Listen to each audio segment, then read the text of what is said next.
She went to live in a place that had a name, but nobody liked to say it out loud. The residents of Stone Ridge called it the Narrows, and they made the sign of the cross whenever the subject came up in conversation. They said the place didn't let anyone stay, that the ground there held something that didn't want to be disturbed, that the 3 families who had tried to settle there had run away before 6 months were up, without being able to properly explain what had happened, only that they couldn't take it. Fiona Baxter was 27 years old when she accepted the rusted key to that property and walked 1.5 miles of red dirt with her worn leather suitcase and her 2 spare dresses. Not because she thought the stories were a lie, but because stories didn't pay rent and she needed a roof before the Wyoming winter arrived with all its weight of ice and cutting wind. Can you imagine what it is like to be in a town where you were born, where you grew up, where you know the name of every stone on the path and every dog that barks behind the fences, and suddenly realize that you no longer have any place that is yours? It is not the same as arriving in a new land without knowing anyone. It is different. It is worse in a way that is hard to explain. It is being invisible in a place where everyone sees you and recognizes you, and yet looks the other way when you walk by. This happened in October 1923, in rural Wyoming, in a town called Stone Ridge, nestled between rolling open plains and thick woods in the foothills of the Bighorn Mountains. There, the land was hard and beautiful at the same time, full of basalt stones that looked like they had fallen from the sky without warning, and ancient ponderosa pines that measured time by their own criteria, indifferent to the calendars of men. It was there that Fiona started all over again, and it was there she learned that starting over is not an afternoon of work. It is 7 years of silent stubbornness. Before we continue, if you have made it this far and are enjoying this story, leave a comment telling me where you are watching from. It could be from Texas, from Colorado, from New York, from California, from anywhere in the country. I love knowing where the people who follow the channel are from. And if you have not subscribed yet, subscribe now and ring the bell so you do not miss the upcoming stories. There is a lot of beautiful content coming here. Now let us continue with Fiona's story. Fiona's father, Arthur Baxter, had been a merchant in Stone Ridge for almost 30 years, a man with a thick mustache and a voice that carried well across the open plains, who had arrived young in the town with nothing more than a mule, a toolbox, and the fixed idea that honest work led somewhere. And it did. The general store he built little by little, brick by brick, became a landmark for residents of the entire region. In Mr. So. Baxter's store you could find everything: cotton fabric brought from Denver, premium coffee beans, kerosene, gunpowder for the hunters, rock salt, woolen yarn for the winter, and a good conversation whenever life needed a pause. He was the kind of man that everyone respects in their presence and forgets with a shameful ease when they disappear. And he disappeared. In April 1923, on a regular Friday morning, Arthur Baxter said good morning to the store's customers, went to the back room to fetch a document someone had asked for, sat on the edge of the bed to put on his shoes, and never got up again. His heart stopped without asking permission, without giving notice, without time to settle the accounts that were left to be settled. He was 58 years old. Fiona was notified by Martha, the woman who helped with the cleaning, who went into the bedroom to call Mr. Baxter for lunch and found the silence that was not of someone sleeping. Fiona discovered the debts 3 days later when Silas, a traveling accountant who passed through Stone Ridge every month to check the local merchants' ledgers, knocked on the door with a briefcase full of papers and an expression that said everything without needing words. Arthur Baxter owed money to 4 different creditors. He had bought goods on credit, counting on a harvest that did not come. He had lent money to a cousin who vanished to Oregon without leaving an address. He had invested in a small partnership with a fellow from Billings who turned out to be a liar of considerable talent. The debts amounted to more than the store was worth, more than the house was worth, more than everything Arthur had built over 30 years of work. Fiona's mother had died when she was 12, taken by a pneumonia that the Wyoming winter delivered without ceremony on a February morning when the wind came down from the mountains with ice on its tips. Fiona had no siblings. She had some cousins scattered across the state who appeared at religious holidays and vanished in difficult times with the impressive punctuality of cowards. And she had the town acquaintances, who were many, varied, and unanimously useless when the situation got ugly. The creditors gave Fiona 2 weeks to vacate the store and the house. The justice of the peace, who had known her father for 30 years and had eaten apples from the family's backyard at more than one harvest festival, signed the papers without blinking, with the specific poise of people who confuse the law with their own convenience. The neighbors who had eaten bread and cheese at Mr. Baxter's counter for 3 decades closed their windows when she walked down the street. Not out of specific malice. Out of that discomfort people feel when someone around them suffers a fall that could have been theirs, and which makes them pull away as if unhappiness were contagious. Fiona spent the first few days trying to solve what had no solution. She went to the county clerk's office. She went to the town hall. She wrote letters to the cousins.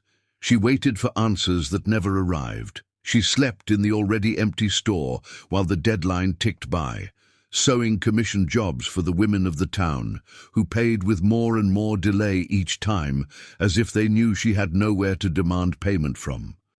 When the 2 weeks were over, and the first creditor showed up with 2 men to remove the last pieces of furniture, Fiona was sitting on the threshold with her leather suitcase on her lap, her back straight, her eyes with that specific expression of someone who has just understood a thing they did not want to understand and decided they are going to understand it anyway.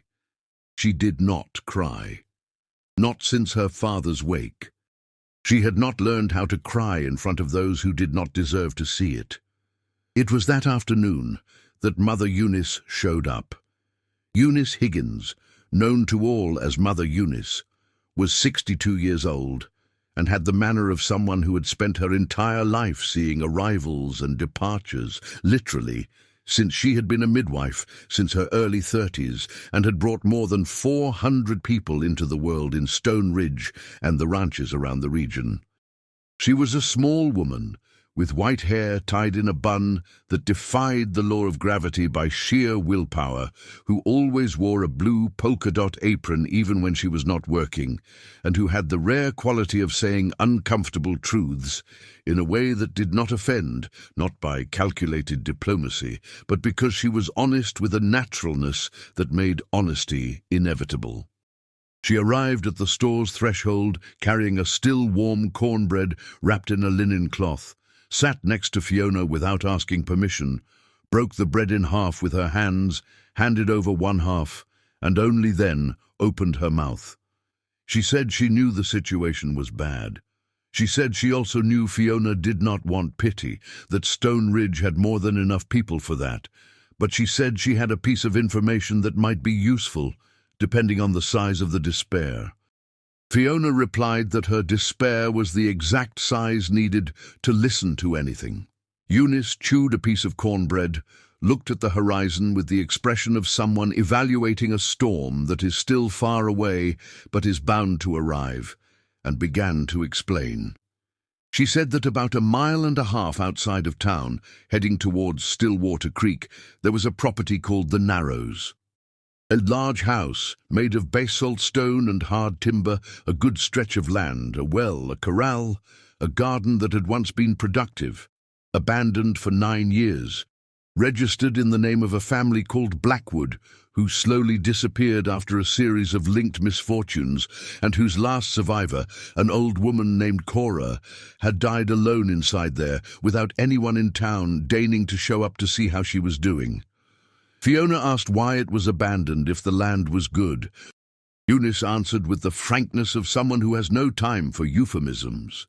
She said the people of Stone Ridge had decided the place was haunted, that since old Cora died there, 3 families had tried to settle at the Narrows, and all 3 had left within a few months, complaining of noises without a source, of strange feelings in the hallways at night, of repeating dreams. That no ranch hand in the region would accept working on that land for any wage.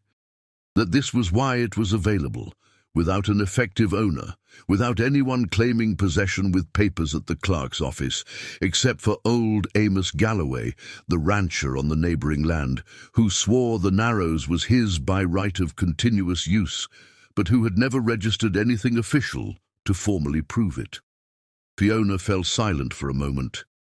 The afternoon sun cast horizontal rays on the road, that golden late afternoon Wyoming light that turns dust into a mist of gold. Then she asked if Eunice believed in the haunting stories. The midwife gave a short, dry laugh, the kind of laugh from someone who has seen it all and learned not to be scared of anything after seeing enough. She said she had spent her life shoving her hands into dark places without knowing what she would find, and that she had never stumbled upon anything that was not explainable. Only people with fear and imagination working together, which is a dangerous combination. She said that what the Narrows had was abandonment, overgrown weeds, and a reputation that the people of Stone Ridge fed because it was easier to believe in a curse than to admit they let an old woman die alone, and had felt guilty about it ever since. That last sentence hung in the air for a long moment, heavy the way truths are when they are spoken at the right time. Fiona looked at the leather suitcase on her lap. She thought about the winter that was coming.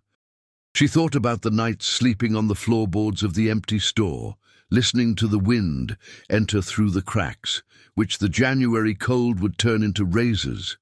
She thought about the offers that did not come, the doors that did not open, the answers that never arrived. Then she asked how to get there. The next morning, Fiona woke up before the sun appeared behind the hills and walked the 1.5 miles, carrying the suitcase in one hand and a bundle of provisions in the other, with an enamel mug of hot coffee that Eunice had insisted on preparing dangling from her wrist by a leather strap. The path left the town via a red dirt road that cut through the open plains, where the prairie grass bent with the dawn wind in an undulating motion that looked like breathing. Passed by an old barbed wire fence overtaken by lichen, entered a stretch of denser woods where the ancient ponderosa pines cast a heavy shadow that smelled of resin and dampness, and opened into a clearing that Fiona only understood what it was when she got close enough to see the whole picture.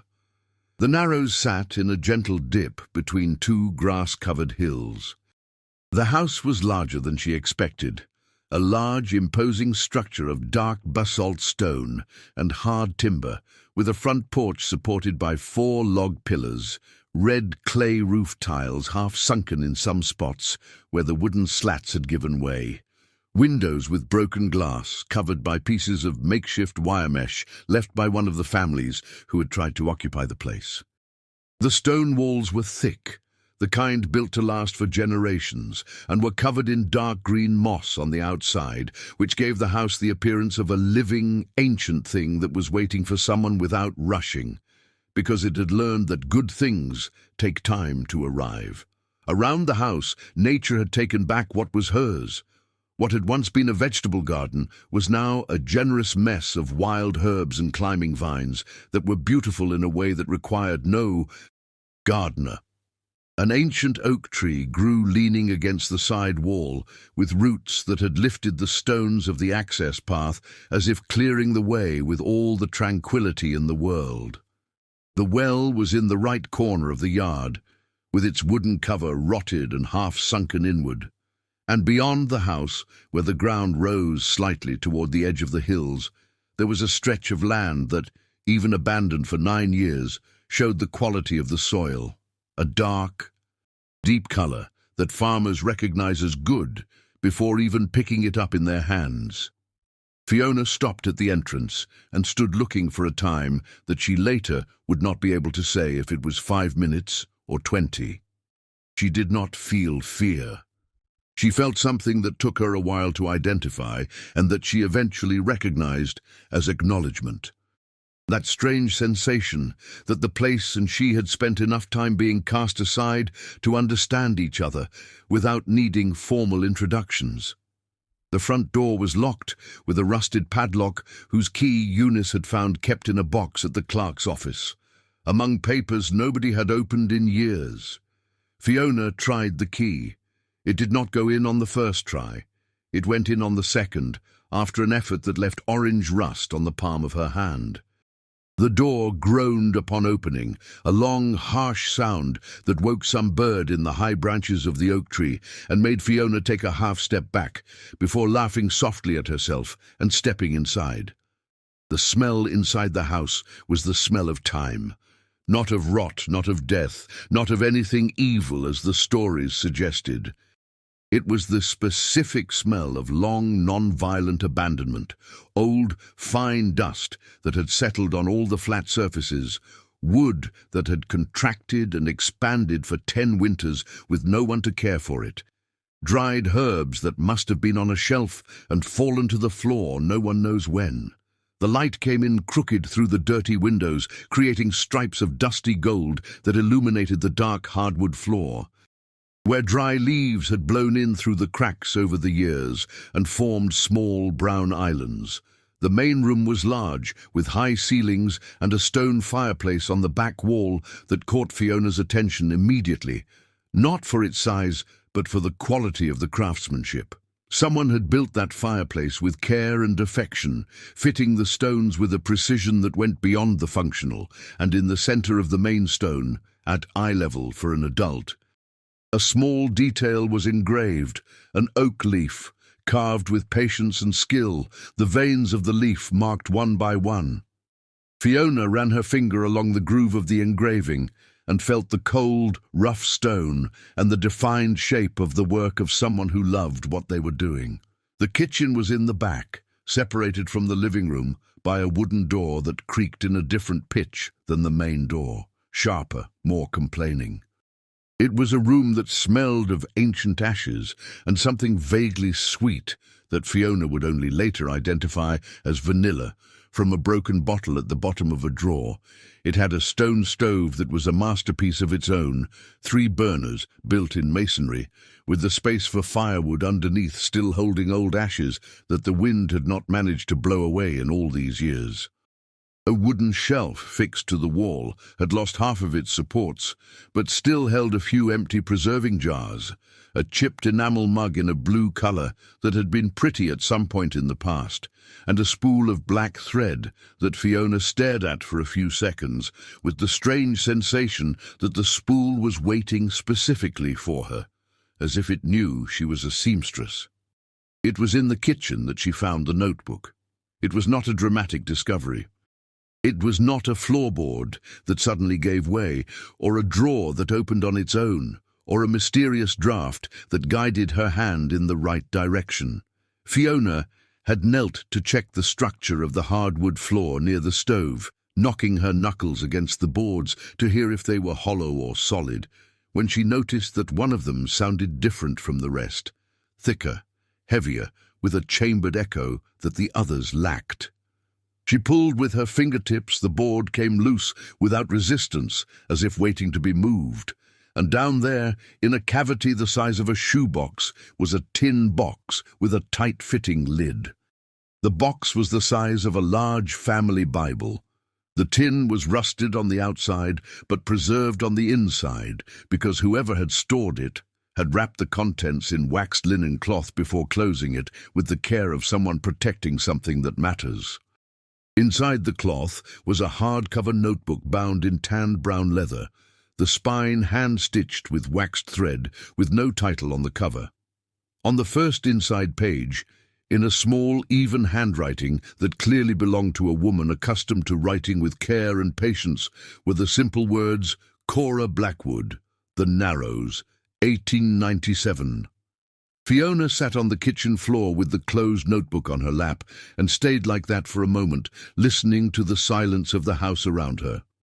Outside, the wind moved through the pine trees with a sound that was almost music, low and steady and without urgency.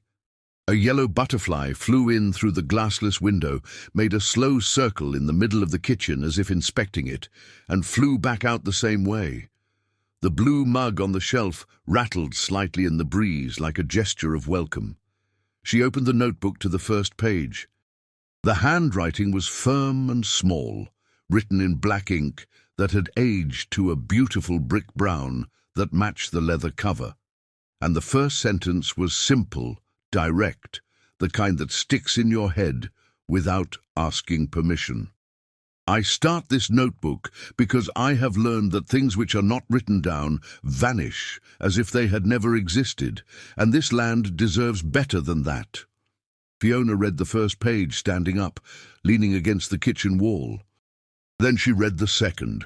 Then she went into the living room, sat on the hearth of the stone fireplace with the carved oak leaf, and sat reading for over an hour without noticing the time pass. Cora Blackwood's notebook was not an ordinary diary.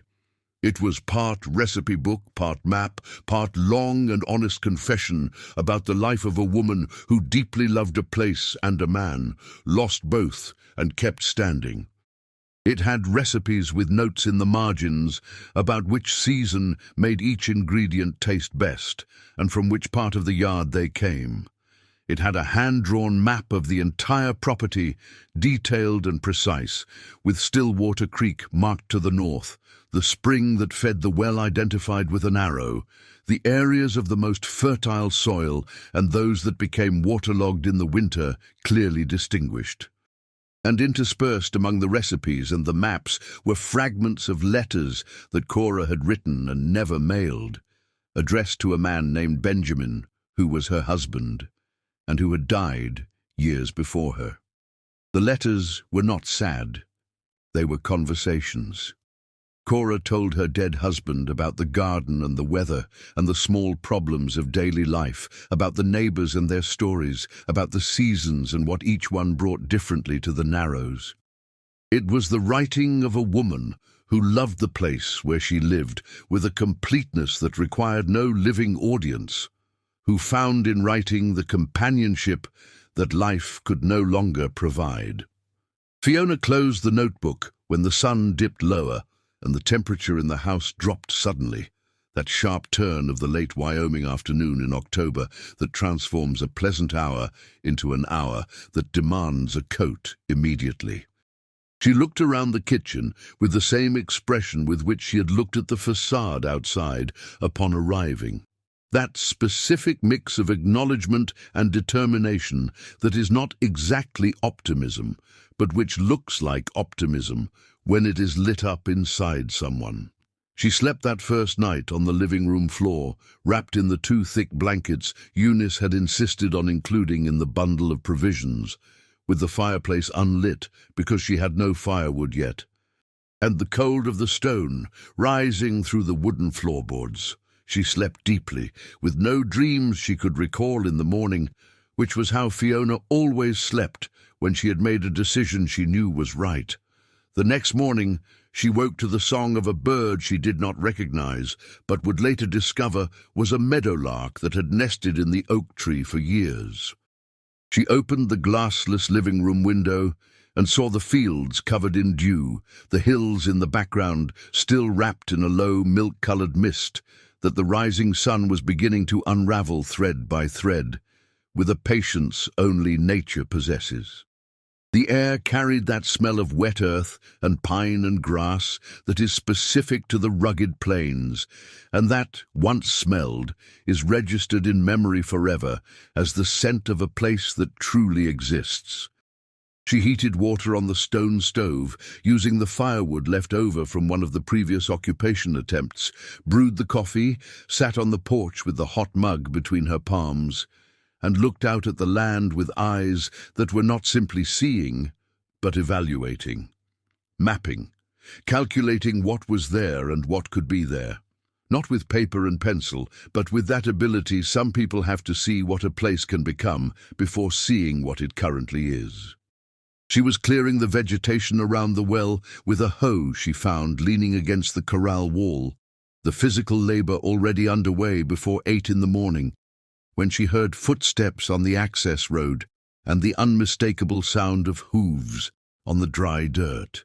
The man who arrived on horseback was in his well-lived 60s, with the broad shoulders of someone who had worked his whole life outdoors, wearing a dark leather hat tilted to the side with the natural authority of someone who never needed to learn the rules because he was always the one making them. He rode up to the rotted wooden gate, sat on his horse, looking at Fiona for a moment, with that specific expression of men accustomed to having things exactly as they want them, and said in a voice unaccustomed to being challenged that he knew she was here, that the news had arrived, and that he wanted to talk. This was Amos Galloway. He dismounted with the ease of someone who had ridden since childhood, tied the animal to the broken gate with a precise knot, and walked over to where Fiona stood with the hoe in her hand. He was a man who had probably been imposing in his youth and still carried the physical memory of it, that posture of someone accustomed to taking up more space than their body strictly requires. He said, without much introduction, that this land had been used by his ranch for 9 years, ever since the Blackwood family vanished for good. He said he had his men run cattle through here in the winter when the pasture on his own property got short. He said he understood her situation was complicated, but that was not his problem, and that she needed to think carefully before settling on land that, practically speaking, was his. Fiona listened to everything without interrupting and without changing her expression, which seemed to discomfort Amos Galloway in a way he clearly did not expect. When he finished, she asked in a calm and direct voice if he had any registered paper proving the land was his. The rancher furrowed his thick eyebrows. He said he had the right of continuous use, which was the same as possession in practice. Fiona said that the right of use was not legally the same as registered ownership, and that she had arrived at the Narrows with authorization from the clerk's office based on the abandonment process of the property registered in the name of the Blackwoods, and that she had a document proving it inside the house, and he was welcome to read it if he wanted. Amos Galloway looked at her for a period of time calculated to intimidate. Then he looked at the house. Then at the hoe in her hands, which Fiona held with a natural firmness, without threat but without ceremony. Then he looked back at her. He said, with a calmness that had a certain coldness underneath, that he was going to consult his lawyer. Fiona said that was a good plan for him. He walked back to his horse, mounted with the slightly exaggerated elegance of someone who knows they are being watched, and rode off down the path without another word. Fiona watched the dust the hooves kicked up until it settled completely. Then she went back to the hoe and the weeds around the well. Her hands were completely steady. The following week was one of brutal labor and almost total solitude, the kind of solitude that doesn't hurt someone who knows how to work with it. Fiona cleared the well using the tools from the corral, consulting Cora's map to locate the spring that fed the water and ensure its path was clear. She cleaned the bedrooms one by one, starting with the smallest, which became her room, sealing the windows with pieces of wood and rags from old clothes she found in a trunk until she could arrange for real glass. She cooked on the stone stove with what little she had, ate on the only kitchen bench that wasn't completely deteriorated, and slept in the bedroom on the thin mattress she had brought along with an extra blanket Eunice had sent with Ruthie on the midwife's second visit. Eunice showed up on Thursday with more supplies and the news from Stone Ridge, which reached her with a punctuality that was both comical and useful. She said opinions about Fiona were divided. Some thought she was crazy, others thought she was brave, and the majority thought she was both at the same time, which was the most comfortable position for those who didn't want to commit to either possibility. She said 1 or 2 men from town had sent messages asking if she would sell the land for amounts the midwife called offensive to common sense. Fiona said it wasn't for sale. Eunice smiled, that corner-of-the-mouth smile of hers, which appeared whenever someone said exactly what she expected to hear. She stayed for an hour, helped clean the kitchen shelf, drank coffee, told 2 stories about complicated births in a way that was simultaneously impressive and disturbing to the listener, and left, leaving the house a little warmer than she had found it, which was the effect Eunice had on the places she passed through. The carpenter arrived on Friday. Fiona had left a notice at Mr. Holden's general store in the centre of Stone Ridge, requesting carpentry services for repairs on the property, specifying the needs: roof tiles, compromised support beams, windows without glass. She didn't specify who should show up because she didn't know anyone. The one who showed up was Caleb Miller. He arrived in a well-kept wooden wagon, pulled by a bay horse, carrying a load of pine and hardwood planks tied down with sisal rope, and stepped down at the property's entrance. With that carefulness of movement she would only later understand was the mark of a man who learns to do everything right and therefore never wastes a motion. He was of average height, but carried himself in a way that made him seem larger, with shoulders that suggested years of physical labor without him seeming to mind, and hands that were clearly a carpenter's hands, calloused, strong, with a firmness that didn't need to prove anything. He had dark hair cut short, was in his early 30s, and had an expression that Fiona later, when trying to describe him to Eunice, would call the expression of someone who had learned not to expect much from things so as not to be disappointed when they don't arrive. He looked at the house for a moment with that professional gaze that evaluates structure before evaluating anything else, then looked at Fiona and stated his name. He said he had seen the notice on Mr. Alden's counter. He asked what she needed. Fiona pointed out the spots that needed repair, explaining what she had assessed herself and what she didn't know how to assess. Caleb listened without interrupting, climbed onto the roof without hesitation, stayed up there for a while, walking slowly and testing the tiles with his foot and hands, climbed down, walked around the exterior of the house, checking the beams at eye level and crouching where the foundations showed, and went inside to see what was needed indoors. He made no comments about the place. He made no comments about her being there.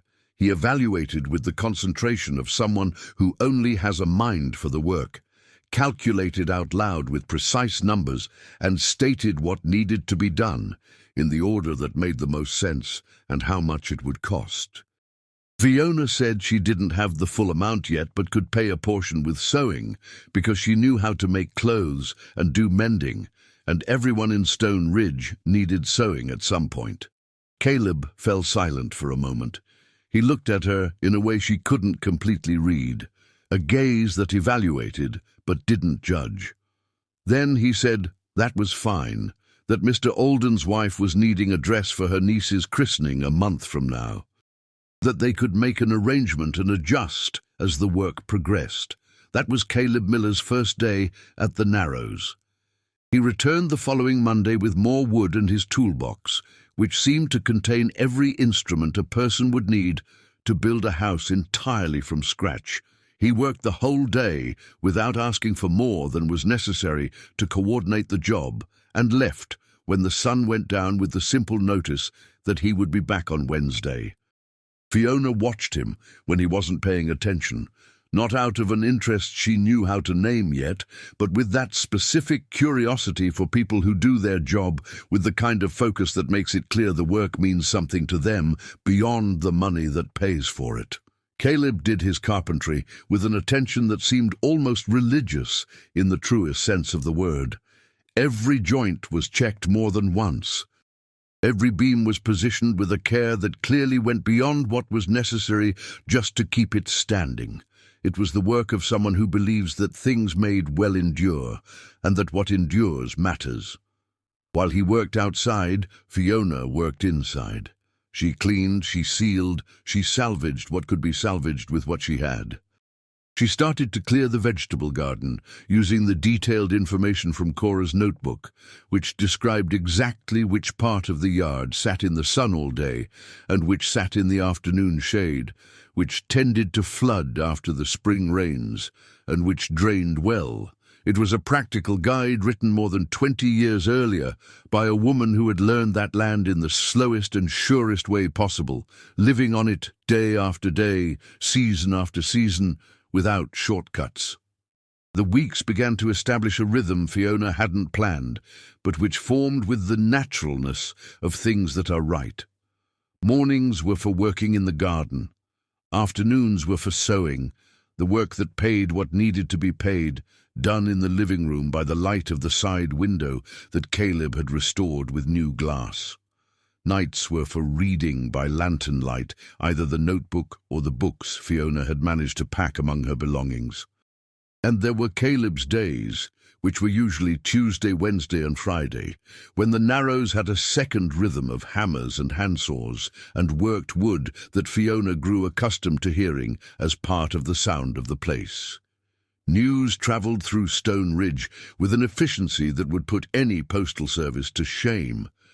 In less than a month, everyone knew that Arthur's daughter was living at the Narrows, that she was working the land seriously, that she had fixed the roof, that she had cleaned the well, and that she had sent Amos Galloway packing on his first visit without even raising her voice.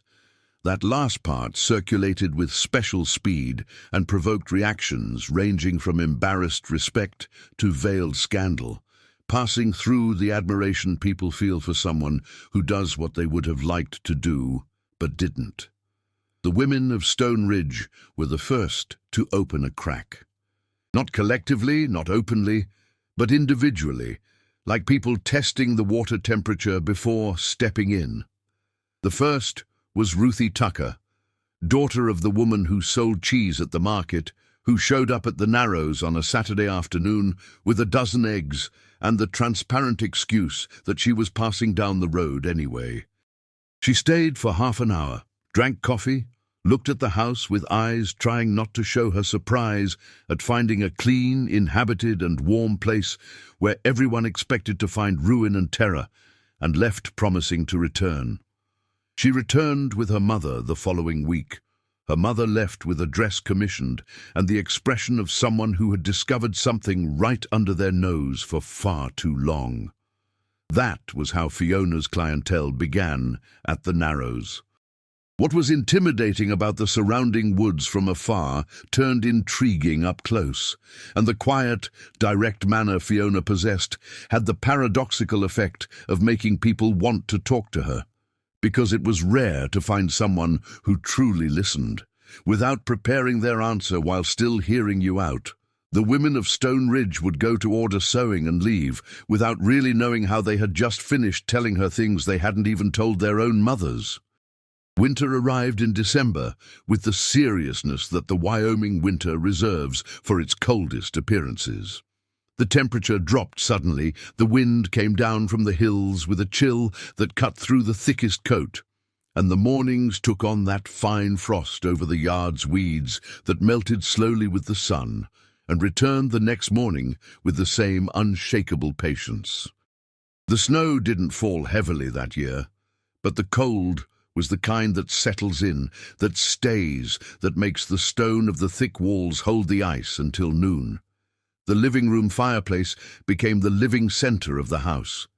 Fiona discovered that Cora had noted in her book not only the types of wood that burned best in the stove's oven, but the correct way to stack the logs in the fireplace so they would last the entire night without going out.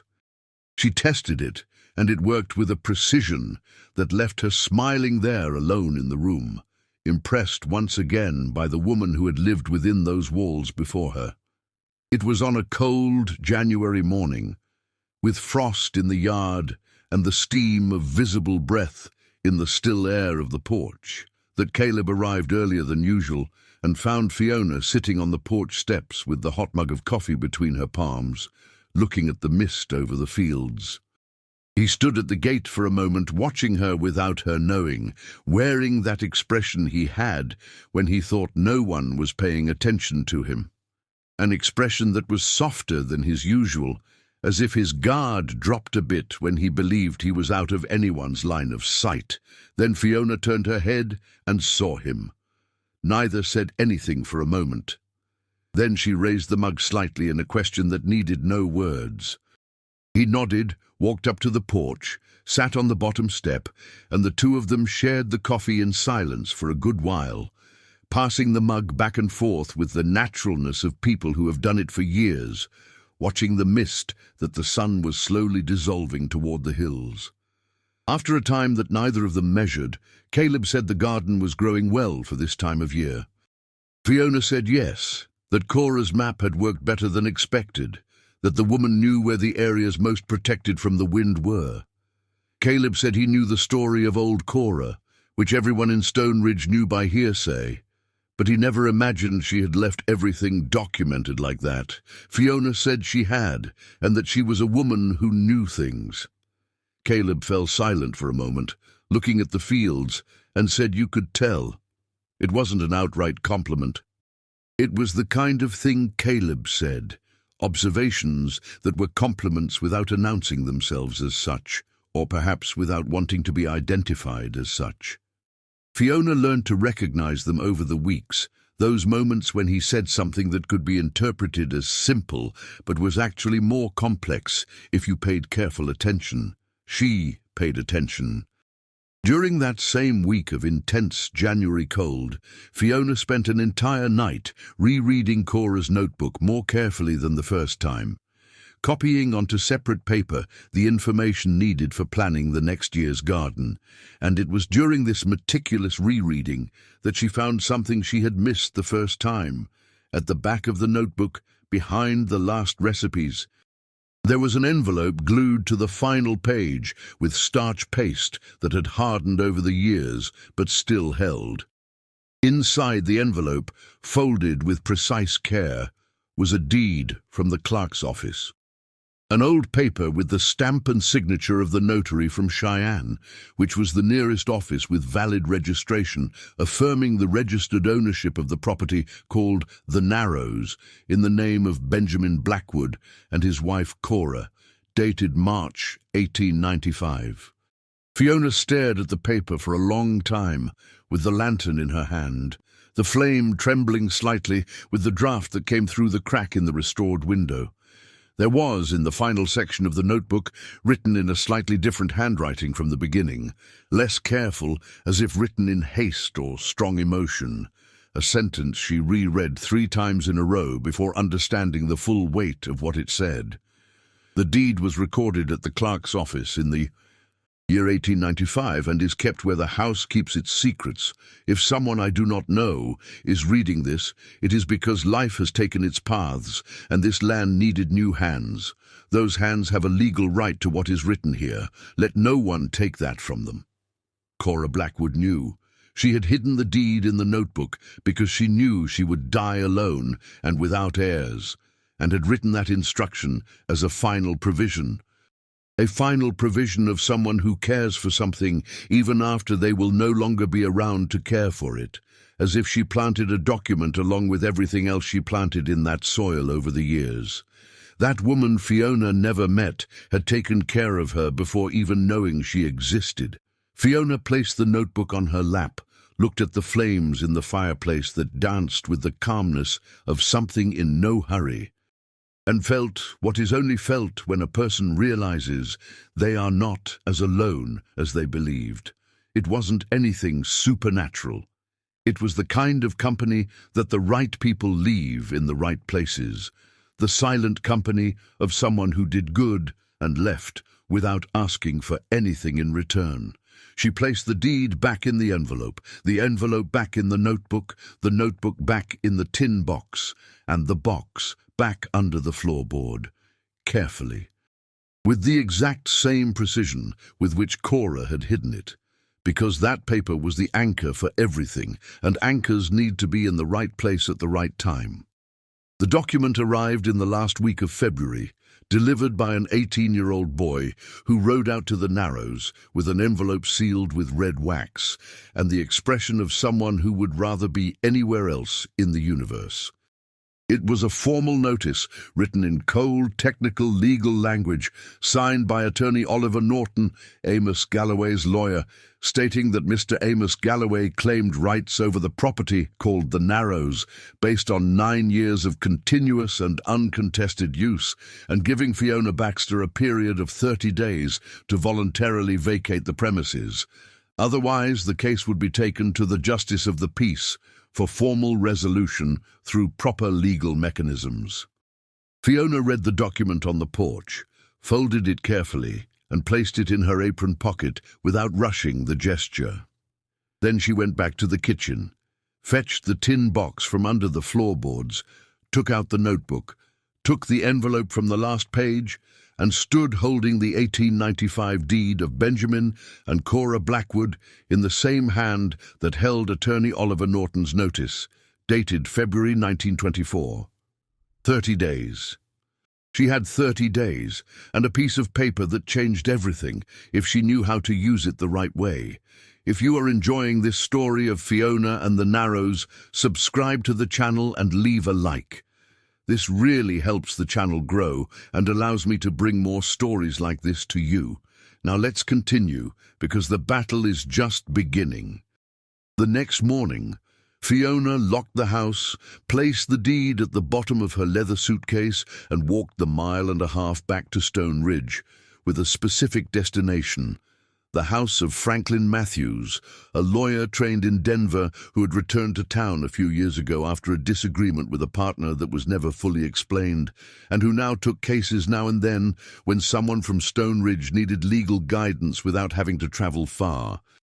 Franklin Matthews was in his 40s, wore reading glasses that always slipped down his nose, and had the habit of listening to the very end without interrupting, which was a rare quality in any profession. He read Dr. Norton's notice. Then he read the 1895 deed slowly, checking every line with his glasses planted firmly on his nose. Then he looked at Fiona over his glasses with an expression it took her a few seconds to identify as contained astonishment.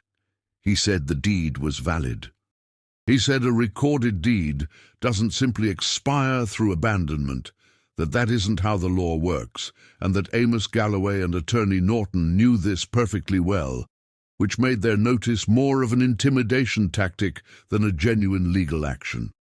He said that uncontested use for a long period could provide an argument for adverse possession in some cases, but it had specific requirements, and the presence of an active registered deed severely complicated their situation. He said she had a case. Fiona asked how much it would cost.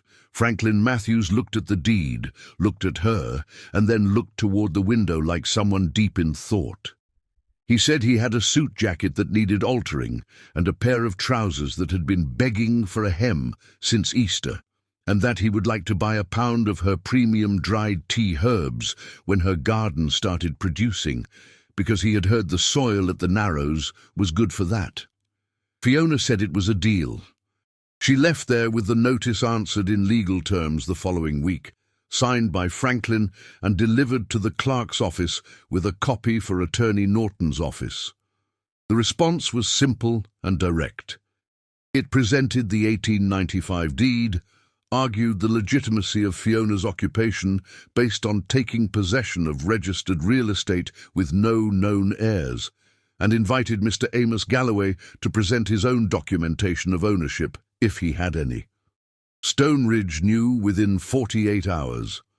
The speed of news in the town followed its own law that owed nothing to physics. Reactions were varied and predictable.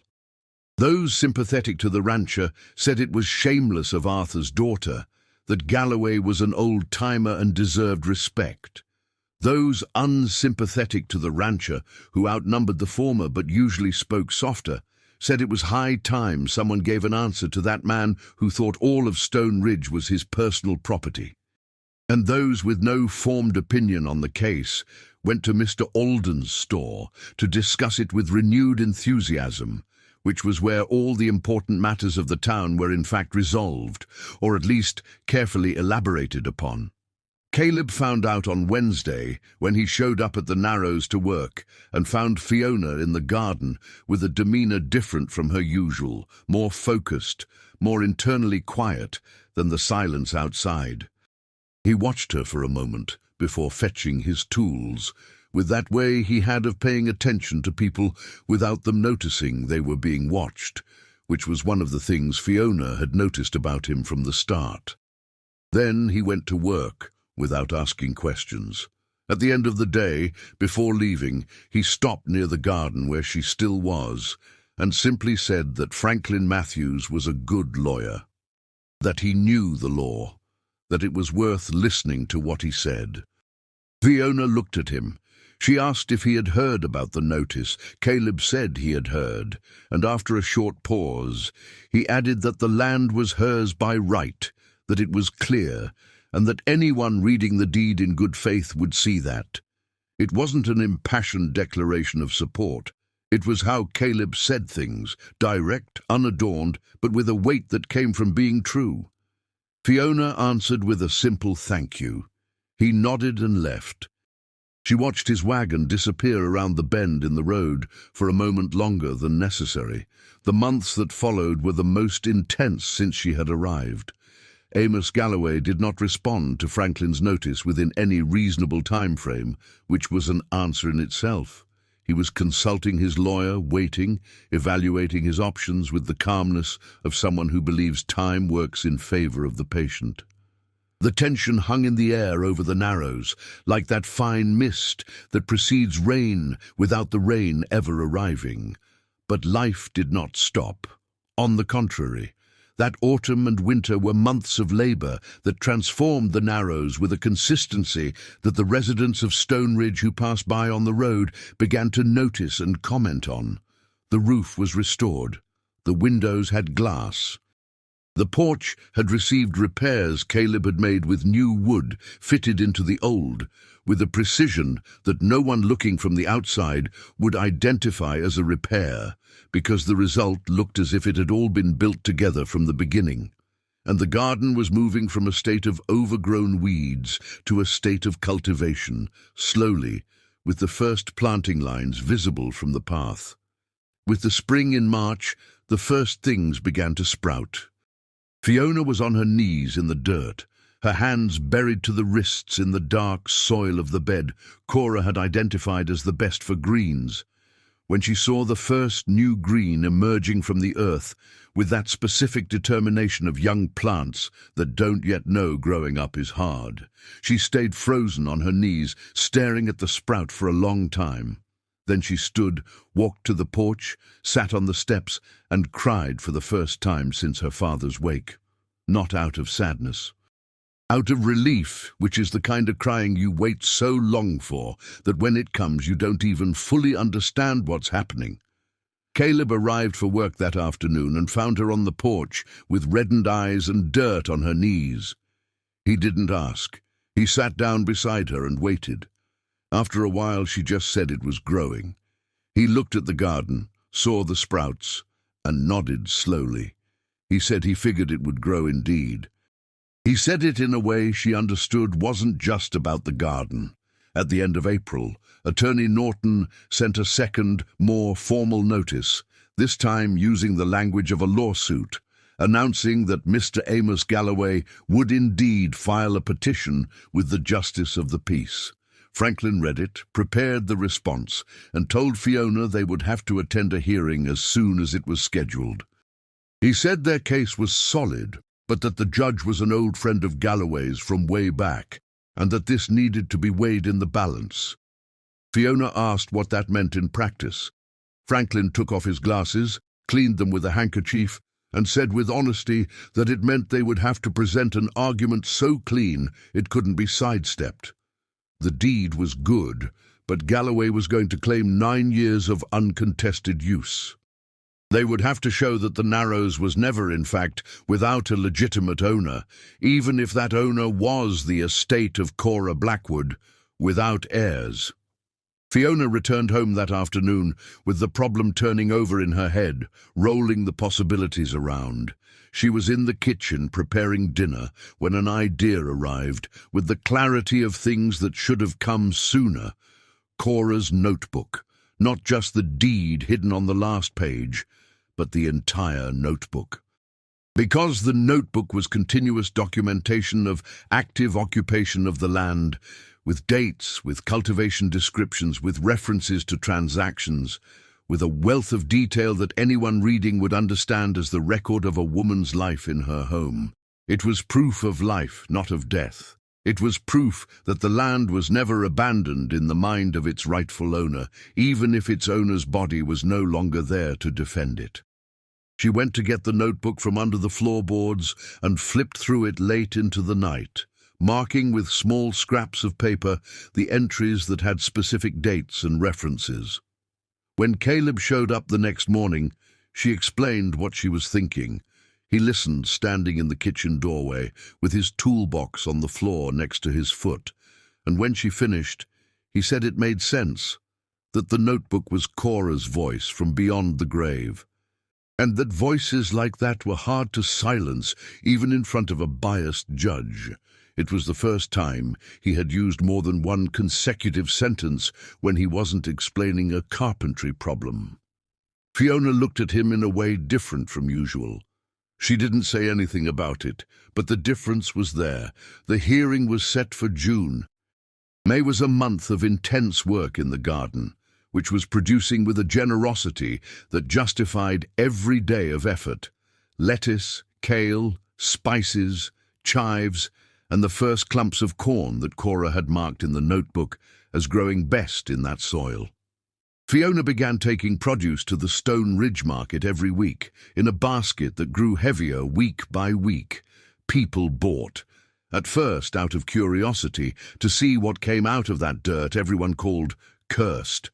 Then because it was good. Then out of habit. And with the habit of buying came the habit of conversing, and with the habit of conversing came recognition, and with recognition came a slow shift in how Stone Ridge looked at Fiona Baxter. It wasn't idolization. It was something more solid than that. It was respect earned through visible work, which is the only kind of respect that lasts. Amos Galloway continued avoiding the road that passed near the Narrows, which everyone noticed, and no one commented on aloud out of prudence. Attorney Norton sent another document with even more formal language. Franklin replied with the same deadline and the same irritating calmness of someone who knows they hold the right cards. One afternoon in May, Caleb stayed later than usual. The formal carpentry work was practically finished, which meant the practical reasons for his regular visits were coming to an end, and they both knew it without needing a conversation about it. He was finishing the last details of a new shelf in the kitchen when Fiona brought dinner into the room without thinking much, simply because it was time to eat, and he was there. He stood still, looking at the set table for a second, the kind of pause that happens when something unexpected is good instead of bad. They ate in the kitchen with the lantern lit, the stone stove radiating the heat of the dinner that had just been cooked onto everything around it. The conversation came slowly, as always with Caleb, with spaces between sentences that weren't uncomfortable silences, but the breathing of the conversation. He talked about a job he had done in Billings the previous month, building furniture for a family of settlers who ordered more than they could describe and approved everything without objection. She talked about Cora's notebook, about the unfinished letters to her dead husband, about how it was a specific kind of longing she understood in a way she couldn't fully explain. Caleb went quiet for a moment after that. Then he said he understood too. He said it in a way that made it clear he was talking about something of his own, not Cora's. Fiona didn't ask further, but she held on to that. After dinner, Caleb left under a May sky full of stars, with the open plains smelling of fresh grass, and the cool night rolling in from the hills. Fiona stayed on the porch, watching him go for longer than she had that time with the wagon. The June hearing arrived on a Tuesday of fine cold rain that covered Stone Ridge in a grey mantle matching the seriousness of what was about to happen. Fiona wore black, which was the colour for serious things. Franklin wore his best suit jacket, which she had tailored 3 weeks earlier, and which now fit him as if made specifically for him. They brought Cora's original notebook and the deed, protected in a new leather folder. The Justice of the Peace, Judge Horace Carter, was a 60-year-old man with the permanent expression of someone who would rather be eating lunch. Amos Galloway was present with Attorney Norton, sitting on the opposite side of the room with that posture of someone accustomed to winning, a posture that sometimes looks like confidence and sometimes looks like arrogance depending on how the day is going. Franklin presented the case with a clarity Fiona found admirable. It wasn't dramatic, it wasn't pleading, it was precise. Document by document, date by date. The 1895 deed. The entries in Cora's notebook with dates proving continuous active occupation right up to the matriarch's death. The letter, hidden on the last page, showing Cora's express intent to transfer the right to whoever found the place. Fiona's occupation, initiated with the clerk's office's authorization based on the process for registered real estate with no heirs. Attorney Norton argued Galloway's 9 years of use. Franklin showed that the use was for running cattle through, not for residential possession or continuous cultivation, and that the difference was legally significant.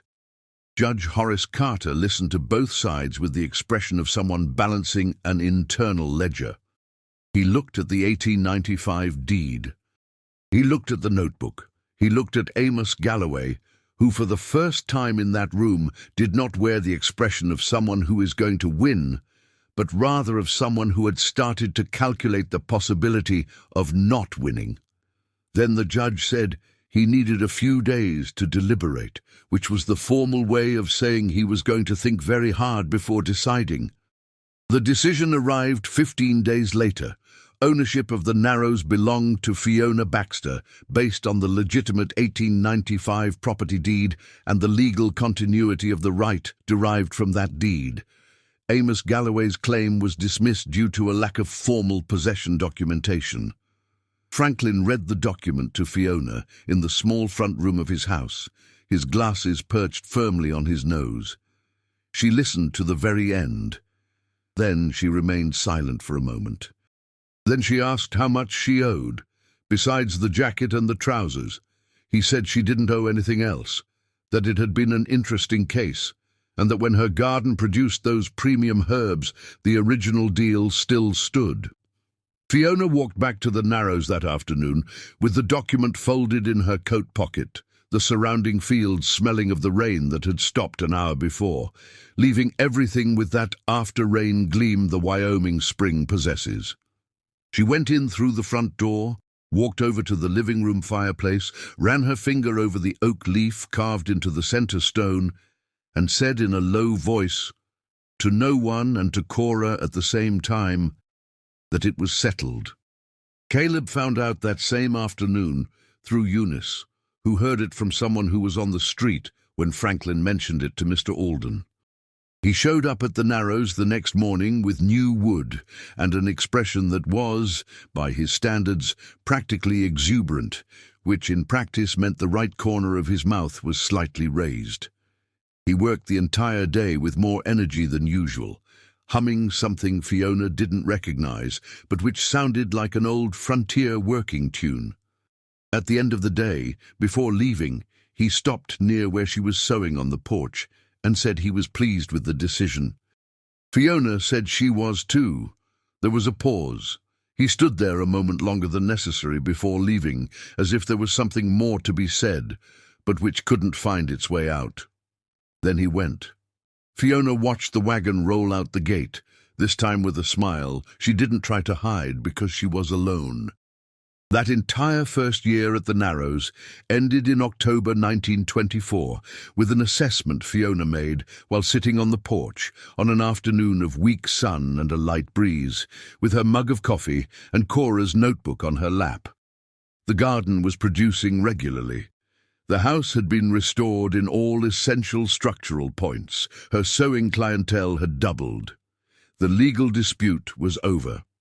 And Caleb Miller showed up 4 times a week, which was more than any carpentry job could mathematically justify. She wrote these things on the back of one of the blank pages at the end of Cora's notebook, carefully, because it felt right to record them. That land deserved to have the things that happened on it written down. The matriarch had said so on the first page, and Fiona was starting to understand what she meant. Year 2 began with a heavy frost in November that tested the garden's resilience and Fiona's accumulated knowledge.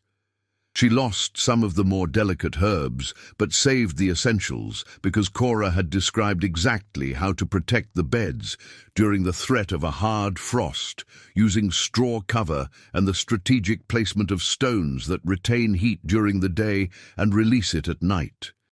The experience left Fiona with even greater respect for that woman's records, and with the clear understanding that they would be learning about that land for years to come. Caleb had become a constant presence. There was no more formal carpentry work to justify the frequency of his visits, but informal arrangements were made whenever things came up. A door that needed adjusting, a fence that needed reinforcing, the garden that had expanded and needed a support system for the climbing vines. The reasons appeared with a regularity that suggested neither of them was actively looking for reasons, but neither were they avoiding finding them. In December of the second year, on a cold Saturday afternoon, when the rain kept both of them from working outside, they stayed in the kitchen while she sewed, and he polished the handle of a hoe he was sanding smooth.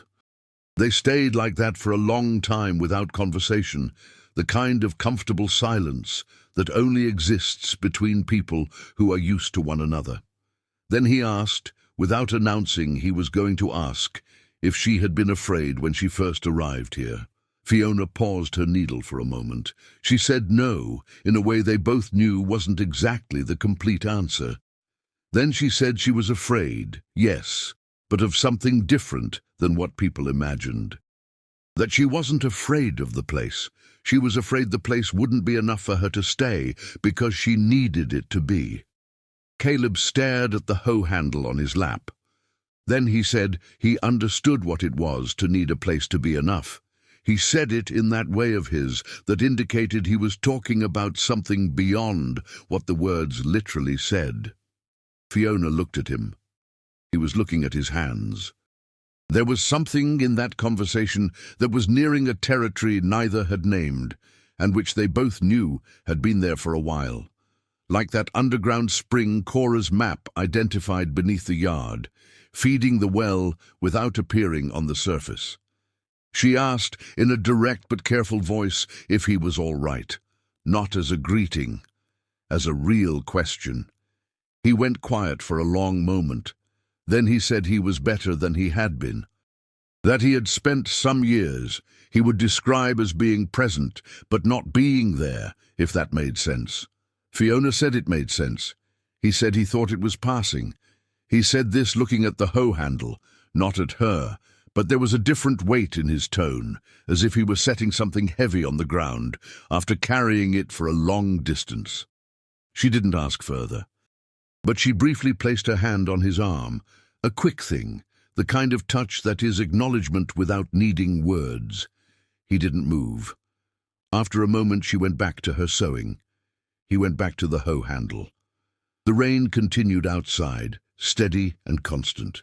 Eunice visited once a week, always with something brought as a pretext and genuine curiosity as the real motive.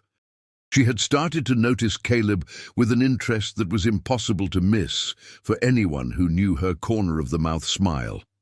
In March of the second year, during one of her visits, she lingered on the porch after Caleb had left and said, without preamble, that man was in love. Fiona told Eunice she needed to stop diagnosing things that weren't childbirth. Eunice said she spent her life diagnosing what came from inside people, and that she knew how to recognize something that had been trying to get out for a long time. She said Caleb Miller had gone through some difficult years after losing his fiancée to a fever, which was one of the sad Stone Ridge stories people knew but didn't discuss out of respect. She said that anyone who knew the Caleb from before and saw the Caleb of now noticed a difference, and that the difference had arrived along with his visits to the Narrows. Fiona said nothing for a moment. Then she said Caleb was a good person. Eunice said yes, and that was the least of what she should be thinking about, judging by the way she looked at him when he left, and she thought no one was watching. Fiona didn't answer that last part, but she stayed quiet in a way Eunice knew how to read as confirmation. The second winter at the Narrows was milder than the first, or perhaps Fiona was simply more prepared, which is almost the same thing. The fireplace worked well. The firewood stock had been built up in advance. The garden had the right protection, in the right beds. The house was warm in a way that had ceased to be a surprise, and had simply become how things were. In January of that second year, on a night of intense cold, when frost covered the yard in a fine white that gleamed by the lantern light from the window, Caleb arrived late after work had finished, with the excuse that he forgot a tool. Fiona went to get the tool, which was exactly where he said it was, and when she returned to the kitchen he was still there, standing near the stove with his hands in the pockets of his dark wool coat. She placed the tool on the table. The two of them stood in the kitchen, with the heat of the stove, and the specific silence of that time of night when the fields outside were completely quiet. Caleb said, without looking at her, that there was something he had wanted to say for a while. He said it in a way that clearly cost him some effort to let out. Fiona stayed quiet. He said that when he started coming here, he had thought she was a brave woman, but that she wasn't going to last. He said this with an honesty that wasn't cruelty. It was just the truth of how he thought at the time, and that over these months he had seen he was wrong about that. That she not only lasted but did a thing no one here expected, and that he wanted to say this because he thought she should know there were people who saw it. Fiona looked at him for a moment. Then she said with the same direct honesty that was her way with everything, that she saw things too. That she knew he had shown up here in the beginning because he had seen a notice at a store, and that he had stayed for reasons she wasn't going to name right now, but that she appreciated. Caleb looked at her this time.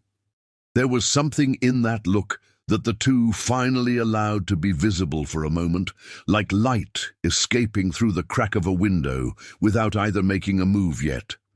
But it was there, recognizably there. Then he said good night and walked away under the frost, and she stayed in the kitchen with the heat of the stove and that quiet thing in her chest that was no longer just loneliness turned inside out. The third year was the year the Narrows became beautiful.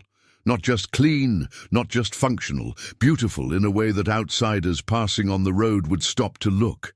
The garden produced with an abundance that Cora would have recognized with satisfaction. Fiona had expanded the cultivation to include medicinal herbs and spices that sold well at the market, and had begun, with guidance from Cora's notebook, to reclaim a part of the northern plot for planting corn. The stone walls of the house had been cleaned of moss and displayed the original quality of the construction, and the porch had received 2 large pots of flowers that Ruthie had brought as a gift, blooming in intense purple in the cold morning air. Caleb had built, over the course of those years, a new shelf in the living room, a counter in the kitchen, repaired the yard fence, and made a work table for the sewing room Fiona had established in the house's second bedroom. Every piece he made there had that specific quality of his work, built to last, with details going beyond the necessary because he believed the beyond necessary was what separated work from work done well. In September of the third year, on an autumn afternoon that smelled of wet earth and trampled grass, the two were on the porch after working, with the coffee mug passing between them in the ritual that had become completely natural a long time ago. When Fiona said she was going to plant a new oak sapling on the south side of the house because the old one was getting too large for the wall, Caleb said he would make the support for the sapling. Then they sat in silence for a moment, and Fiona said, without planning to, that she really liked those afternoons. It wasn't a declaration, it was an observation, but it was honest in the way only unplanned things managed to be. Caleb looked out at the fields for a moment. Then he said he did too. He said it in a way that was simple and heavy at the same time, unadorned, the way he said things when they were true. There were purple flowers in the pots on the porch. The sun was low behind the hills, turning the entire field golden in that specific way of late Wyoming afternoons. The coffee mug was hot between Fiona's hands, and there was between them that closeness built over 3 years of shared work and shared silences and conversations that came slowly and stayed, the closeness made of accumulated trust, which is the most solid foundation there is for anything built on top of it. That afternoon had no kiss. It had no formal declaration. It had the mug of coffee passing from one hand to the other. It had the sun sinking behind the hills. It had the meadowlark singing out in the old oak. And it had the clarity, for both of them, that they were, in some way that still had no name, but was real, in this together.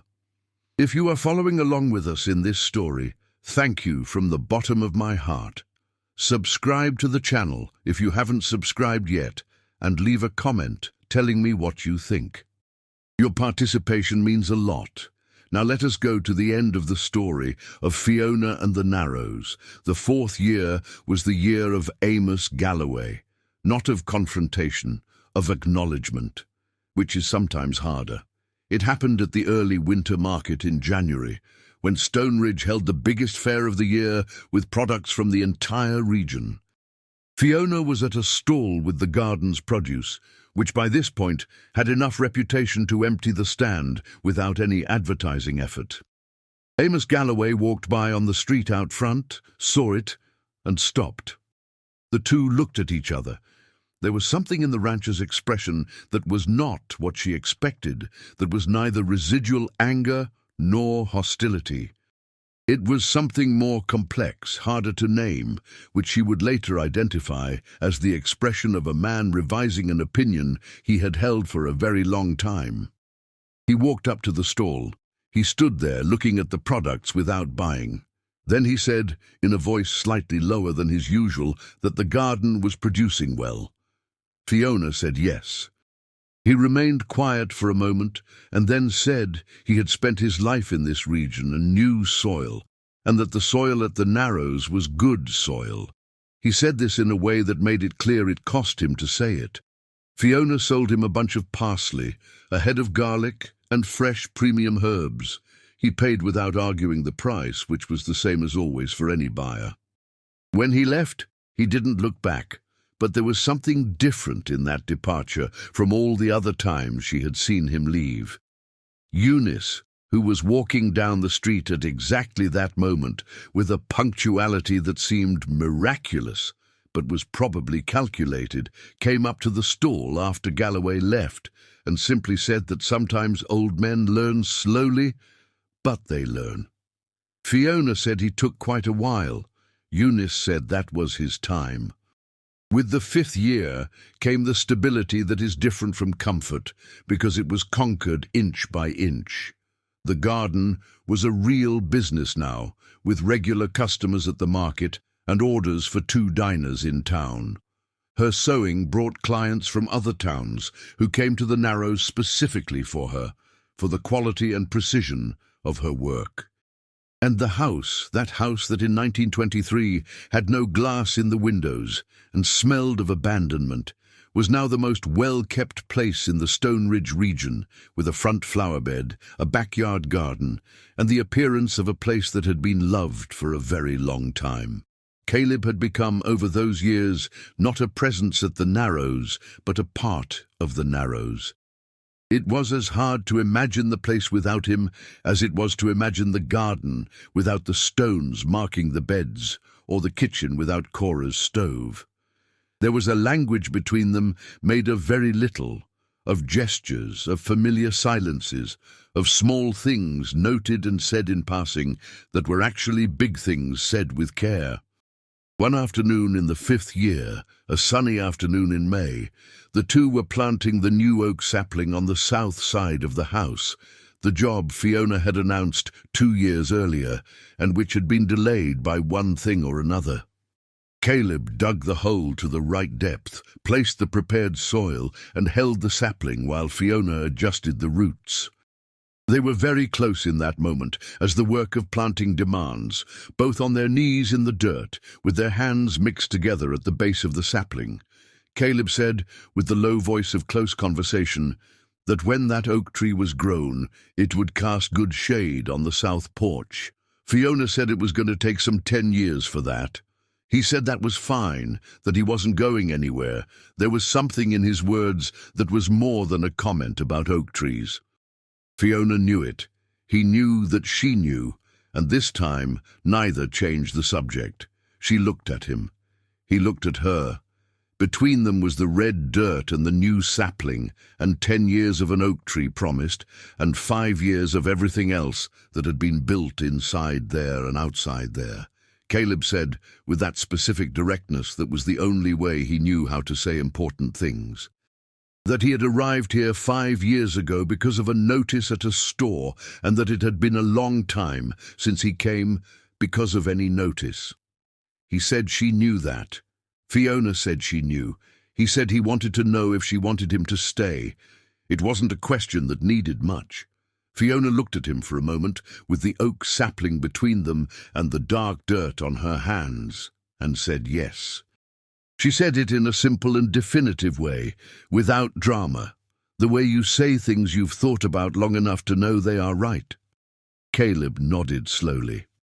Then he smiled. Not that discreet corner-of-the-mouth smile he sometimes let slip.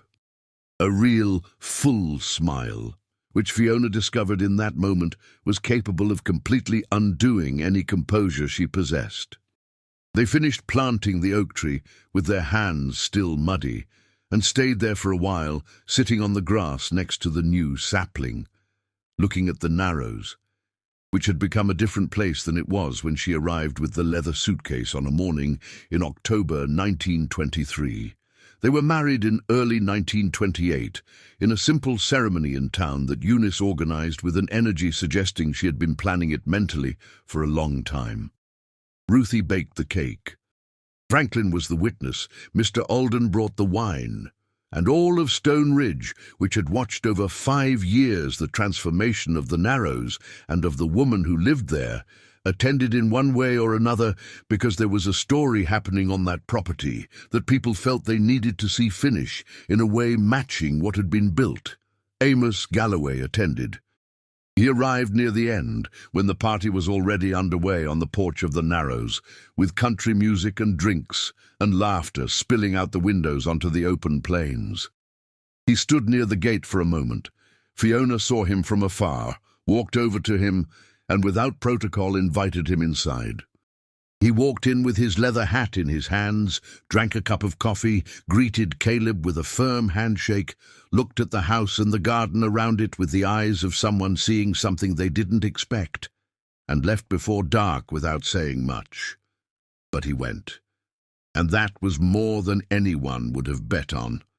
7 years after that October morning, when Fiona Baxter had walked alone down a red dirt road with a worn leather suitcase and a rusted key, the Narrows was a different thing. It was not the ruin she had found, nor was it the memory of what it had been before her. It was the third life of that place, the life Cora dreamed of, that time erased, and that Fiona built anew with her own hands. The garden produced for the market and for the diners and for the 2 closest neighbors who traded vegetables for milk in a small barter network that had sprung up organically the way things that make sense do. The new oak tree on the south side was the height of a man and would provide good shade in a few more years, just as Caleb had said. The living room fireplace still bore the oak leaf carved into the center stone, which Fiona traced with her finger every time she lit it in the winter, as a gesture that was at once habit and gratitude. Cora Blackwood's notebook sat on a shelf in the living room in a visible but protected spot next to Fiona's books. She had filled the pages Cora hadn't finished, continuing the record of the land with the same careful handwriting as the beginning, with dates and seasons and observations about what grew and what didn't, and what the place taught to anyone willing to learn. It was a notebook of two voices now, separated by 30 years, but united by the same love for the same land. Caleb worked in the carpentry shop he had built at the back of the yard. In a shed, he raised himself over the course of a year, which was the most organized place Fiona had ever seen, and always smelled of fresh wood and linseed oil. There were clients who came from other towns specifically for his work, a recognition he received with the same quietness he received everything, as if the noise surrounding what is done were less important than what is actually done. One afternoon in October 1930, exactly 7 years since the morning Fiona first arrived with her leather suitcase, she was sitting on the porch with her coffee mug and Cora's notebook, not rereading it, but simply having it on her lap for company. The field ahead wore that specific color of the Wyoming autumn, the prairie grass with a golden hue that the afternoon sun intensified, the ponderosa pines in the background dark and constant. The meadowlark in the large oak sang with that melody Fiona had learned to recognize as part of the sound of the place. Caleb came out of the shed, wiped his hands on his work rag, and came to sit beside her with that economy of movement that remained one of the things she most recognized in him. She passed the mug. He drank. The mug returned to her hands. The open plains were golden, and the wind was light and smelled of earth and grass, and the first flowers of the season arriving earlier than expected, as sometimes happened when the winter had been generous. Fiona looked at the narrows around them, at the garden bearing the dark green color of something well cared for, at the stone and timber house that had been a ruin and was now a home, at the carpentry shed with sawdust smoke rising through the open window, at the new oak tree growing slow and sure on the south side. Then she looked at the notebook on her lap, holding the two handwritings inside, Cora's and hers, and at the field in the distance that she had watched so much, remaining quiet and unchanged as the plains are, indifferent and beautiful. 7 years ago, she had arrived here with a suitcase and a rusted key, and the despair of someone who has no place left. And for 7 years, she had been proving day after day that despair is not the end of the story. It is only the place where some stories need to begin. She had turned the place into a home. But what she understood on that October afternoon, with the coffee and the golden fields, and Caleb by her side, was that the place had also transformed her. That the woman sitting on that porch was not the same one who had walked through the rusted door in 1923. That one had arrived without a choice. The one sitting there now had chosen to stay. She chose it every day, and the difference between the two was everything. Stone Ridge continued calling the place the Narrows, because names stick. But they stopped making the sign of the cross when the subject came up. They started speaking with the kind of affection people feel for a story they've followed from the beginning, and that ended the way they hoped it would, in a way that left everyone a little more hopeful that some things, if you work for them with enough stubbornness and enough love, endure. Cora Blackwood had written, at the start of a notebook Fiona would find decades later under the floorboards of a kitchen smelling of ancient vanilla.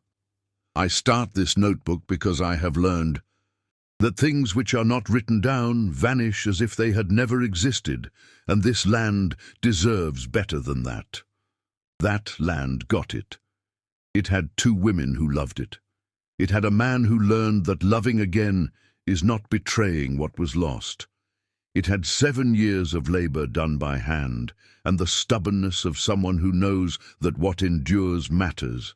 And it had, finally, the good silence of a place that became a home, which is the fullest silence there is. And that story, the story of the Narrows and Fiona Baxter, kept being told in Stone Ridge for a long time after everything happened. Not as a legend, not as an extraordinary thing, but as an example, which is the destiny of true stories that people need to keep in their memory to remember that it is possible. They told it to their daughters and granddaughters and to anyone who arrived in Stone Ridge and asked about that beautiful property by the edge of Stillwater Creek, the one with the big garden and the carpentry shed and the oak tree on the south side. They told of a woman who arrived with a leather suitcase and a rusted key and nothing else, and who stayed, who worked when the work seemed endless, who didn't yield when the pressure was heavy, who built something that lasted because it was made with the right material, stubbornness, time, and the ability to care for the things that matter. Some added the details they liked best. The midwife Eunice, who lived into her late 80s with the health of someone who never stopped working, always included the part about the cornbread she prepared on that morning in 1923, as if that specific bread were the first piece of everything, which in practice might have even been true. Franklin Matthews, the lawyer, told of the hearing regarding Galloway's notice with the details of a playwright that certainly grew over the years, but which no one corrected because they made the story better. And Ruthie Tucker, who remained Fiona's close friend for decades, always included the part where she arrived with eggs as a pretext and left enchanted, because she was honest enough to admit that in the beginning she too had gone out of curiosity and stayed out of admiration. Amos Galloway died in 1935 at 72, which is a good age for a man who worked his whole life outdoors. The week before he died, he sent a message to Fiona asking if she would have time for a visit. She went. She found the rancher in his bed, diminished by illness, but retaining that posture in his shoulders that never fully collapsed. He said, in a voice lower than she remembered, that the soil at the Narrows was good soil, and that it was well it had gone to someone who treated it as it deserved. He said this in a way that was clearly difficult to say, that had cost him something, and that she received with the seriousness it cost. She left thinking there are things people take a very long time to manage to say, and it is good that sometimes they manage it before the end. Caleb Miller's carpentry shop became known in the region for a radius extending far beyond Stone Ridge. There was furniture bearing the signature of his work in houses in Billings, in Cheyenne, in towns that were days of travel away. That way of fitting the wood as if the pieces had always wanted to be together, that quality of a thing that lasts because it was made to last, was recognizable to anyone who knew how to look. He never bragged about it. He continued receiving praise with the same discreet nod as always, and heading back to the shed, as if the next job were more important than the recognition for the previous one. There was between Fiona and Caleb, throughout the years following their wedding, a quality of companionship that those close to them observed with that mixture of admiration and healthy envy that truly good things provoke. It wasn't perfect, because nothing real is perfect. There were the disagreements that come with years of close coexistence, the diverging opinions they held on things ranging from garden management to the best route to reach Cheyenne. There was his quietness that she sometimes needed to relearn how to read, and her intensity that he sometimes needed time to keep up with. But there was also the practice of decades of truly knowing one another, which is the foundation that makes disagreements bearable and agreements precious. In 1940, 17 years after Fiona arrived at the Narrows with her leather suitcase, Eunice asked her to accompany her on a visit to a young woman in town who was in a situation similar to the one Fiona had been in back in 1923, without a place, without close relatives, without much prospect. Eunice said this young woman needed to talk to someone who understood what it was to be like that. Fiona went. She stayed with the young woman for an entire day. She told the story of the Narrows without adornment, without making the narrative bigger than it was. She told of the fear, the labor, the cold, the harshness of the beginning, the well that needed to be cleaned, the winter nights when the firewood ran out before dawn. And she also told what lay on the other side of all that, not as a cheap promise, but as evidence of what had happened and continued to happen. The young woman listened with the attention of someone drinking water after a long time being thirsty. At the end, she asked how Fiona had managed not to give up in the beginning, when everything was hard and no one believed. Fiona thought for a moment. Then she said there was a woman who had lived on that land before her, whom she never met, who had left a notebook hidden under the kitchen floorboards with everything she knew about that land, including a sentence saying that things which are not written down vanish as if they had never existed. She said that sentence had stayed with her, that she understood that when you do something real, with real work and real care, you leave a mark that outlasts you. And that this idea had been enough to keep going on the days when continuing seemed difficult. The young woman went quiet for a moment. Then she asked the name of the woman from the notebook. Fiona said it was Cora Blackwood, and that she was the kind of woman who stayed.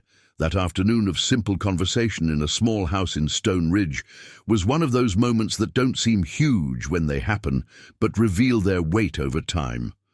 The young woman settled down, found her path, and years later would be one of the people passing Fiona's story down to the next generation, adding her own version to the repertoire of Stone Ridge.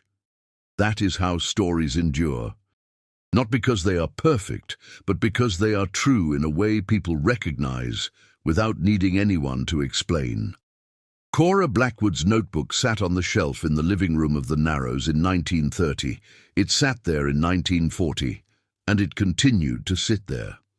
Over the years, Fiona filled the blank pages with records of what kept growing there, the seasons, the harvests, the slow changes time works upon everything. Two voices in the same notebook, separated by decades, but carrying the same handwriting of someone who cares.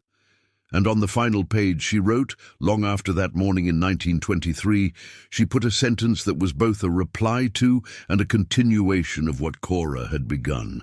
She wrote that the place was a home, that home is not the place where you are born. It is the place where you choose to stay. There is a thing about stories of transformation that people often misunderstand. They think the transformation is the moment. They think there is a turning point, a revelation, an instant where everything changes, and the life before and after that instant are different things. But anyone who has lived inside a real transformation knows it isn't like that. Transformation is the days. It is the accumulated sum of every morning you choose to keep going. Of every afternoon, the work advances a little. Of every night, you lie down with less doubt than the day before. There isn't a moment. There are 7 years of moments. Fiona knew this more clearly than most, because she lived one of these transformations with the calendar in plain sight. 7 years was a date in the title of her story from the start, ever since she arrived at the Narrows, and the first few months made it clear that any real change in that place would take not weeks, but years. She counted the years, not as a countdown, not waiting for it to be over, but as a measure, as proof that the work was getting done. In the first year, the work was about survival, water, a roof, heat, the legal security of the land.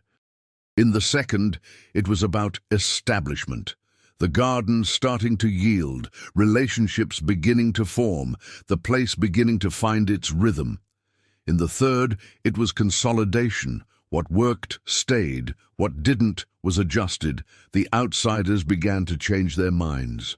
In the fourth, it was expansion. The larger garden, the sowing clientele beyond Stone Ridge, the property's reputation transforming from a curse into a landmark. In the fifth, it was depth, not what the place produced, but what it was, not what Fiona did, but who she had become. In the sixth, it was the future, the conversations that led to marriage a year later, the new oak sapling planted, the plans assuming continuity.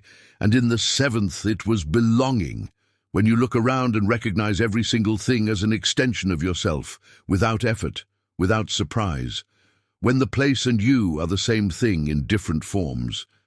Belonging is hard to describe to someone who has never lost it and had to rebuild it. But anyone who has been left without a place knows exactly what it means. It is the feeling that there is a specific spot in the world connected to you, not by birthright, but by the right of labor, of choice, of love applied over enough time for the connection to be real.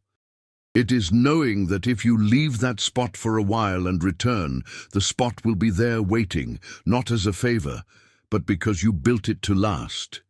Fiona had that certainty in 1930. She had been born somewhere else, but she belonged to the Narrows in the deepest way possible, because she had chosen it, because she had fought for it, and because she had stayed. Stillwater Creek kept flowing to the north of the property, just as it always had, with that gentle insistence of Wyoming streams that are in no hurry, but also never stop. On summer afternoons, the sound of the water reached the front porch, mixed with the wind and the sounds of the garden, and it was one of the things Fiona had learned to listen to as part of the sound of home. Like the meadowlark in the oak tree, and the creak of the floorboards on cold mornings, and the sound of wood being worked in the carpentry shed. It had been 7 years. There was a house of stone and timber that was a home. There was a garden that fed more than itself. There was a carpenter who had learned that loving again is not betraying what was lost. There was a notebook of 2 voices recording that this land existed and that the people who loved it existed too. There was Eunice with her blue polka dot apron showing up every week with something brought as an excuse. There were the open plains, golden in autumn and white with frost in winter and intensely green in spring and dry and fragrant in summer, always the same and always different, like the places that endure. And there was Fiona Baxter, who had arrived at the Narrows without a choice and stayed by choice, and who had transformed a place where no one even wanted to set foot into a home where people came to visit because it was good to be there, because the place carried the specific warmth of things made with care and of people who learned that caring is a form of love that requires no name. 7 years, and an entire life still ahead. Caleb said once, on a winter night with the fireplace lit and the north wind battering the windows with the insistence of someone wanting to come inside, that there was a thing he admired about her from the very beginning, but that took him a while to know how to name. Fiona asked what it was. He paused for a moment with that silence of someone searching for the right word, not the pretty word. Then he said it was the way she treated things. The plants, the house, the tools, the people, as if everything that deserved care deserved the exact same care, as if there were no hierarchy between what was important and what wasn't, because in practice she believed it all was. Fiona remained silent for a moment. Then she said she had learned that from a woman she never met, who had left a notebook saying that things which are not cared for vanish as if they had never existed. And that ever since reading that, she had decided, without thinking much about it, that she didn't want anything under her responsibility to vanish like that. Caleb nodded slowly, with that nod that was his most complete form of agreement. The fireplace crackled. The wind continued outside, and inside the Narrows, on that Wyoming winter night with the basalt stone holding the heat and the oak leaf carved into the hearthstone and Cora's notebook on the shelf in the living room. There was the good silence of homes, built with enough time for the walls to know how to guard what matters. This is the story of Fiona Baxter and the Narrows, a woman who went to live where no one even wanted to step foot, and who, in 7 years, transformed the place into a home.